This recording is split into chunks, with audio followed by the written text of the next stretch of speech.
So this is my first attempt doing, I guess it's like a podcast, but I wouldn't presume to call it an actual podcast. It's kind of difficult because I'm doing it on my own, so it's always easy when you've got another person to bounce ideas off, but it seemed easier to speak my thoughts rather than try to type them because there were just so many different things to say.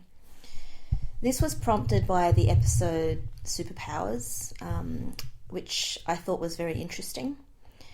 I have to admit that I don't agree with some of the analysis at some of the other Homeland blogs. In particular, Hell Yeah Homeland has a view that people think that Carrie and Quinn should end up together simply because they're both so screwed up.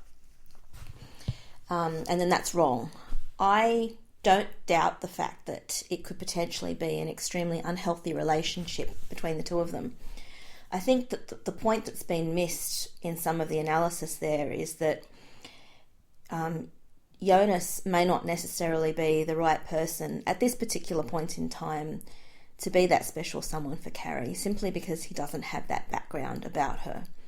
So I don't think anyone's suggesting that just because Carrie is fucked up, Quinn's fucked up, therefore they should be together.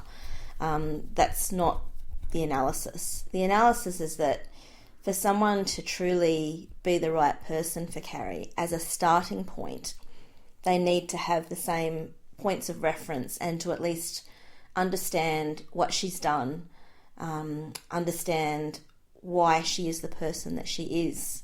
Without that, you only see one particularly shallow perspective of who Carrie Mathison truly is. So I think when a lot of us are saying that, Carrie and Quinn are more compatible than, say, the likes of Carrie and Jonas, that is our starting point. In terms of whether or not that is enough for a relationship, of course it isn't. But I think it's very important that at least you have this sort of common ground and common understanding. And from that, you might be able to build onto it. I mentioned in my live journal posts about the episode that I did feel like some of the characterization of Quinn in this episode in particular was extremely contrived, and also for the trailer for the next episode as well. They've deliberately made it look as if, perhaps Quinn might kill Carrie, and we know he never would. It doesn't matter how black and dark he becomes. He would never get to that point. And so therefore in the teaser for the next episode where, they make it look like he's being hard and he might want to kill her and he's trying to scare her, it is a bit unfortunate that the writers have sort of gone for some cheap thrills like that, because if you've been watching Homeland, if you know the characters, you just know that he would never do that. It's just not the way he's wired. He'd probably rather kill himself than Carrie. And, he's not a good person. He's done a lot of really bad things. But Carrie is definitely his Achilles heel, his weak spot. In a way, she embodies, his ability, his belief that he may be able to sort of redeem himself. And so he would never kill that off. I don't really know where this episode is going to go, the next episode I mean, and I don't know where the relationship is going to go, but I do believe that throughout the series they have not really shown anybody being able to have the same connection with Carrie that Quinn does. So even if, and I keep saying this over and over again, even if they don't end up together romantically, I'm all right with that. I just believe that from a wavelength perspective, Carrie and Quinn work. Like they're good friends, they're good colleagues, they work amazingly well together.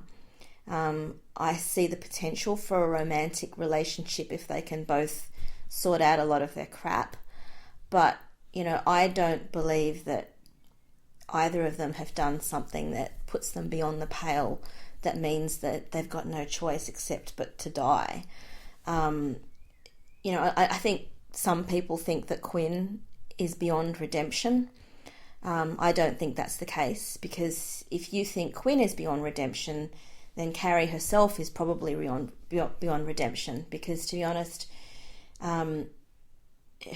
Quinn's been at it a lot longer, but Carrie probably has killed more people because of the drone strikes and the missile strikes and things like that. Whereas Quinn has pointed out before, I think that, he tracks his people down, he knows them, and so just from pure logistics, I think he would have killed less because he's much more hands-on about, a targeted kill, whereas Carrie did the drone strikes and the missile strikes.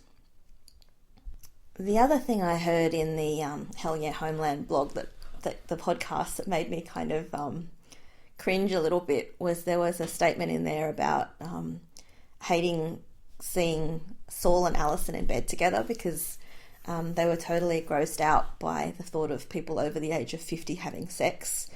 Apart from being ageist, that's kind of not why I felt grossed out by the Saul sequence. I appreciate that many people over the age of 50 will probably want to have sex, and there's nothing wrong with that. I don't necessarily want to think about it.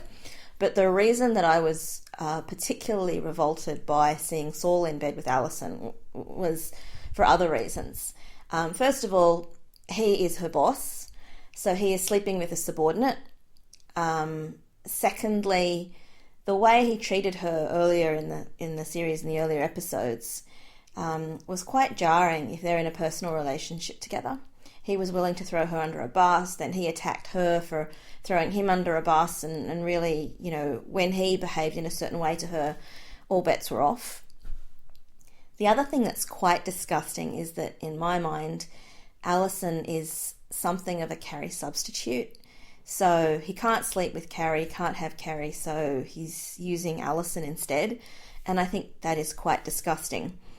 And fourthly, the reason I found it disgusting is I actually think Saul is quite disgusting. So he could even be bonking an age-appropriate female, and I think I would still be revolted because I find it quite beyond belief that anybody would find Saul sexually attractive just because he is so morally bankrupt, and unlike the likes of Dara Dole that kind of face their own darkness and know what they are and see their purpose in the world, Saul truly believes that he's doing the right thing, and he has a moral superiority that is quite repugnant to me. So he's a hypocrite and he is disgusting. So those are the reasons why seeing Saul in bed with Alison really revolted me. Finally, I think I'd like to speak about Jonas. A lot of people have commented that I was probably a lot kinder to him than they may have been themselves. I don't dislike the character. I actually think he's really nice, and I think he seems really lovely, and he represents what Carrie would like to have in her life, but does not necessarily represent the sort of man who might be right for Carrie. And I'm not saying he can't be that person. So, for instance, he can't be right now because he doesn't know her and understand her. But, if he, now knowing so much more about her, if he's willing to stick around and if he's willing to be there and see her at her worst, then he could be a really lovely person for her. It's just at this point in time I don't see that, and I also just don't see the same chemistry between Jonas and Carrie as I see between Carrie and Quinn. But don't forget, we've had 4 seasons to get used to Quinn and Carrie, and Jonas is pretty much the new guy on the block, so I think we have to cut him a little bit of slack. Now, in terms of going back to sort of my redemption points again, I think that you can't write off the likes of Quinn without writing off Carrie as well, because they're very much seen as parallels, at least in recent seasons. So,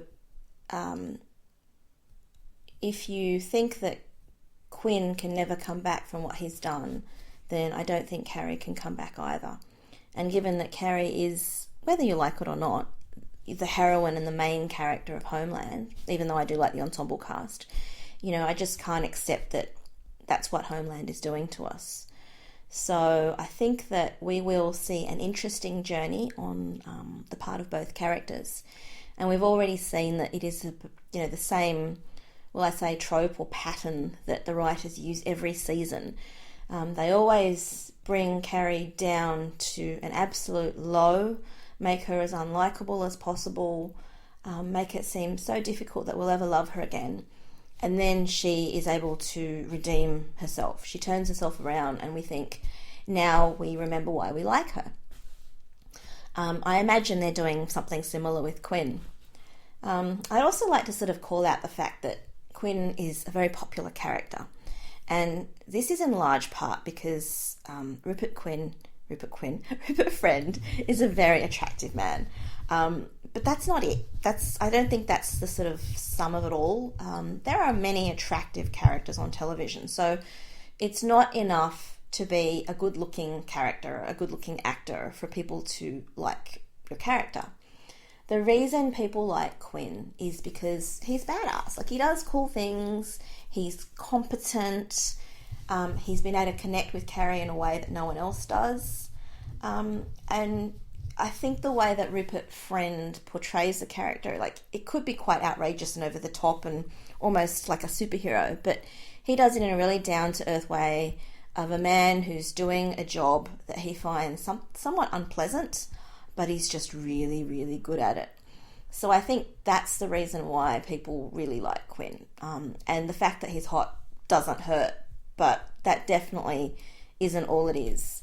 And so I think that's enough. All right.